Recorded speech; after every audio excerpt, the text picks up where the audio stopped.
নমস্কার বন্ধুরা, welcome to ST unique sports. তো ইস্ট বেঙ্গলের নতুন বিদেশি এবার মেসি, আইএসএল এ খেলা মেসিকে এবার ইস্ট বেঙ্গল সই করাচ্ছে। সে কিন্তু এবার লাল হলুদ জার্সি পরবে। কে এই মেসি? এই মেসি কীরকম প্লেয়ার, সে কীরকম খেলেছে, কার পরিবর্তে আসছে, হঠাৎ এরকম সিদ্ধান্ত এলো কেন, সমস্তটা নিয়ে আলোচনা করব আমরা এই ভিডিওতে। তার আগে একটাই রিকোয়েস্ট, চ্যানেলে যারা প্রথমবারের জন্য এসেছো মনে করে চ্যানেলটাকে সাবস্ক্রাইব করে নাও, তাহলে তোমাদের প্রিয় দলের খেলার সমস্ত আপডেট তোমরা এখানে পেয়ে যাবে। তো প্রথমে যদি আমরা কথা বলি যে পরিবর্তনটা ঠিক কীরকম হলো, তোমাদের সকালের দিকেই জানিয়েছিলাম যে আজকে কিছু একটা ঘোষণা হয়তো আসতে পারে। এখনো ঘোষণা হয়তো আমি যখন ভিডিও বানাচ্ছি আসেনি, কিন্তু এসে যাওয়ার সম্ভাবনা রয়েছে যে একজন কিন্তু ক্যামারুনের প্লেয়ার আসছে। সে কিন্তু ডিফেন্স লাইনের প্লেয়ার নয়, আমাদের কাছে যেরকমটা আপডেট ছিল সে কিছুটা অ্যাটাকিং মাইন্ডের প্লেয়ার। এবার যে পারফেক্ট সেন্টার ফরওয়ার্ড সেরকম নয়, অ্যাটাকিং মিডিও পজিশনে খেলতে পারে এবং আইএসএল এক্সপিরিয়েন্স প্লেয়ার। অনেক নাম নিয়ে আলোচনা হয়েছে সকাল থেকে।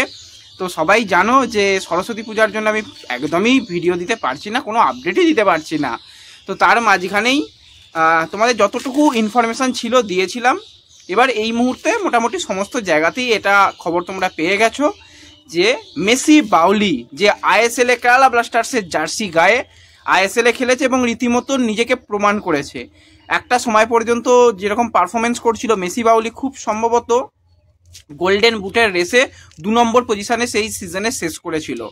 এলকো সাটোরির আন্ডারে মনে হয় এসেছিল, তো ভালো পারফরমেন্স করেছিল। তারপরেও কিন্তু তাকে আইএসএল এ রাখার চেষ্টা ওড়িশা এফসির তরফ থেকে করা হয়েছিল, এফসি গোয়ার তরফ থেকেও করা হয়েছিল, কিন্তু সে আইএসএল এ থাকেনি। সে কিন্তু অন্য লিগে চলে গিয়েছিল এবং সেখানেও খারাপ পারফরমেন্স করেনি। লাস্ট ইয়ার প্লেয়ারের পারফরমেন্স যদি নিয়ে কথা বলি, লাস্ট সিজন সেখানেও কিন্তু ভালো পারফরমেন্স রয়েছে। তো যদি পরিসংখ্যান নিয়ে কথা বলি, আইএসএল এ 17 ম্যাচ খেলেছে, সেখানে কিন্তু 8টা গোল আর 2টো অ্যাসিস্ট ছিল।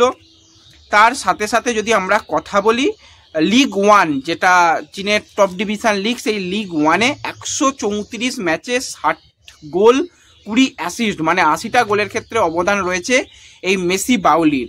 এবং টোটাল ক্লাব কেরিয়ারে 173 ম্যাচে কিন্তু 69টা গোল 22টা অ্যাসিস্ট রয়েছে। তো প্লেয়ারটা কিন্তু গোল করতে পারে, ফিজিক্যাল স্ট্রং, হাইটটা ভালো, ফার্স্ট টাচ খুব ভালো। তোমরা যেরকম দেখছো রিচার্ড সেলিস ইস্ট বেঙ্গলে, তার ফার্স্ট টাচ দারুণ, পায়ে স্কিল রয়েছে। স্কিল মেসি বাউলির কাছ থেকে আমরা অতটা আইএসএল এ না দেখতে পেলেও তার ফার্স্ট টাচ, তার গতি এবং তার ড্রিবিল ক্ষমতা খুব ভালো কিন্তু রয়েছে। এই রকম একজন প্লেয়ারকে কিন্তু এবার লাল হলুদ জার্সি গায়ে দেখা যাবে। শোনা যাচ্ছে পেপার ওয়ার্ক নাকি সমস্ত কিছু কমপ্লিট হয়ে গেছে, ভিসার কাজও নাকি প্রায় হয়ে এসেছে, কয়েকদিনের মধ্যেই নাকি কলকাতায় আসবে। শুধু অফিসিয়াল ঘোষণার দিকে একটুখানি নজর রেখো।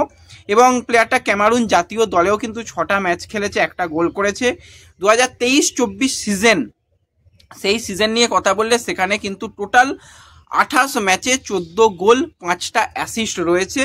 মানে বুঝতেই পারছো যে লিগ 1 মানে কত টাফেস্ট লিগ, সেই লিগে সেখানে খেলে আসছে। তো ওভারঅল প্লেয়ারের প্রোফাইল খুবই ভালো, আইএসএল এক্সপিরিয়েন্স প্লেয়ার এবং একজন সেন্টার ফরওয়ার্ডের প্লেয়ার। এবার সেন্টার ফরওয়ার্ড নেওয়া হলো ইস্টবেঙ্গলে, তো হিজাজি মাহের সিজন আউট, তাহলে কি ভাবনা চিন্তা রয়েছে?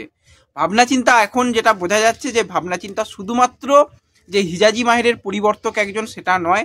এর আগে মাধি তালালের পরিবর্তক হিসাবে রিচার্ডকে একজন উইঙ্গার নিয়ে আসা হয়েছিল, একদম পারফেক্ট অ্যাটাকিং মিডিও প্লেয়ার নয়। ক্লেটনও অনিশ্চিত প্রায়, সে খেলবে কি খেলতে পারবে না, তারপর তার অফ ফর্ম সমস্ত কিছু নিয়েই একটা তো চিন্তার ব্যাপার ছিল। সেই জায়গায় মেসি বাউলি তো আমি বলবো অনেক ভালো একটা অপশান, আইএসএল এ ভালো খেলেছে। এবার তার এসে মানিয়ে কতটা নিতে পারবে সেটা নিয়ে তো আমরা এখন থেকে কিছু বলতে পারি না, কিন্তু তার অভিজ্ঞতা, তার খেলা স্টাইল, সেটা কিন্তু অবশ্যই অস্কারের সঙ্গে যায়। অস্কার যেরকম স্ট্রাইকার পছন্দ করে সেই রকম, মানে রবসনকে দেখেছিলে যে একদিকে উইং থেকে খেলতো, আর ওদের যে মেন স্ট্রাইকার ছিল বসুন্ধরা, সে কিন্তু একদম সেন্ট্রালি যেত, কিন্তু ডিমি সে বক্স স্ট্রাইকার, বক্সের আশেপাশেই ঘুরে কিছুটা নিচে থেকে খেলে না।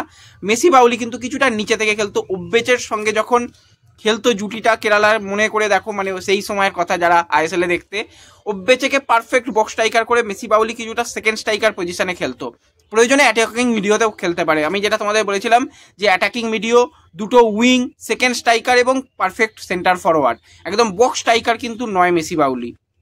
এতগুলো পজিশনে ব্যবহার করা যাবে, মানে ভার্সেটাইল প্লেয়ার।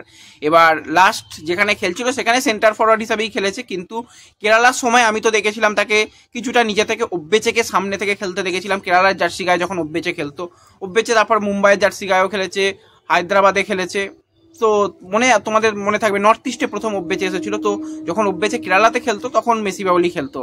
আর আরও একজন সেক্ষেত্রে কেরালাতে তখন স্ট্রাইকার ছিল, সেও পারফেক্ট স্ট্রাইকার, সে স্ট্রাইকারে খেলতো। সেক্ষেত্রে ওই মেসি বাউলি কিন্তু কিছুটা নিচে থেকে খেলতো। তো ওভারঅল কিন্তু সিগনেচারটা ভালো লাগছে। অফিসিয়াল ঘোষণা হয়তো আমি ভিডিও দিতে দিতে এসে যেতে পারে বা পরেও এসে যাবে, কোনো অসুবিধা নেই। পেপার ওয়ার্কও শোনা যাচ্ছে নাকি প্রায় কমপ্লিট। এবার কবে কি আসবে আমি আজকে আর কোনো আপডেট তোমাদের দিতে পারবো কিনা জানি না। আর যদি ভিডিও নাও আসে তোমরা একটু ফেসবুক পেজটা ফলো রেখো, ফেসবুকে আপডেট দিয়ে দেওয়ার চেষ্টা করব। তা না হলে কমিউনিটিটাও একটু চেক করে দেখো, কারণ আজকে সরস্বতী পুজোর বিসর্জন রয়েছে, সেখানে বেশিরভাগ সময়টাই থাকতে হবে। আর হয়তো ভিডিও করা সম্ভব হবে না, তো একটুখানি ওগুলো আজকে মানিয়ে নিও। আশা করছি কাল থেকে রেগুলার করার চেষ্টা করব। রাতের দিকে লাইভও সম্ভব হবে না, কাল থেকে যা আপডেট হবে হবে। তো এটুকুই আপডেট। ইস্ট বেঙ্গলে আফ্রিকান মেসি, ক্যামেরুনের সেন্টার ফরওয়ার্ড মেসি বাউলি এবার কিন্তু লাল হলুদ জার্সি পরছে। তো ওভারঅল তোমাদের সিগনেচারটা কীরকম লাগছে অবশ্যই তোমরা কমেন্টে জানাতে পারো। তোমরা তোমাদের মতামত জানাতে পারো যে একজন সেন্টার ফরওয়ার্ডের প্লেয়ারকে নিয়ে আসাটা কতটা ঠিক হয়েছে, ইত্যাদি ইত্যাদি। তো দেখা হবে পরবর্তী ভিডিওতে। ধন্যবাদ।